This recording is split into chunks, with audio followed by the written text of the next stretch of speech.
రామసేతు నిర్మాణంలో వానరులందరూ పెద్ద పెద్ద బండరాళ్ళని ఎత్తి సముద్రంలో వేస్తున్నారు.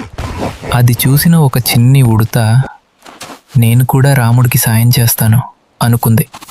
వెంటనే వెళ్ళి సముద్రంలో మునిగి ఒళ్ళంతా ఇసుక అంటించుకుని ఆ వంతెన మీదకు వచ్చి ఇసుకను దులిపేది. అది చూసి వానర్లు పకపక నవ్వి, ఏయ్ పక్కకు వెళ్ళు, మేమే కొండలెత్తుతుంటే నీ ఇసుక ఎంత అని దాన్ని కాలితో తన్నారు.